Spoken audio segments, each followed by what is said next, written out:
नमस्कार. रामकृष्ण हरी. शिंदळीचे सोयरे चोराची या दया, तेही जाना तया सवसगी. फुकासाठी भोगे दुःखाचा वाटा, उभारुनी काटा वाटेवरी. सर्प पोसुनिया दुधाचा नाश, केले धिता विष अमृताचे.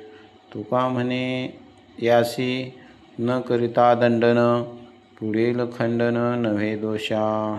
हा अभंग महत्त्वाचा आहे बघा.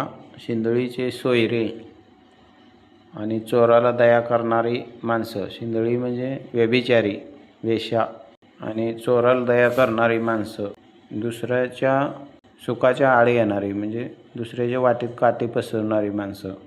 फुकासाठी भोगे दुःखाचा वाटा, उभारोनी काटा वाटेवरी. हे अशी सगळी माणसं एकसारखीच असतात.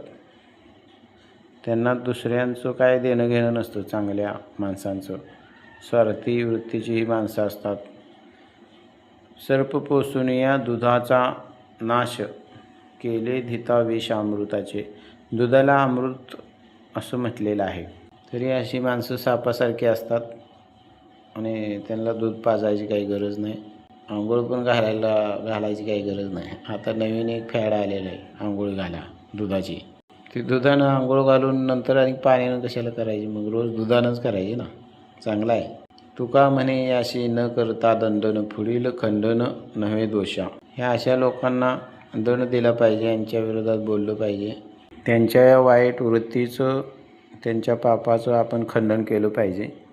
त्यांना त्यापासून दूर करण्याचा प्रयत्न आपण केला पाहिजे, असं जगद्गुरू तुकाराम महाराज म्हणत आहेत. तुमचं काय म्हणणं असलं तर कमेंट करा, संपर्क करा. नमस्कार, धन्यवाद. रामकृष्ण हरी.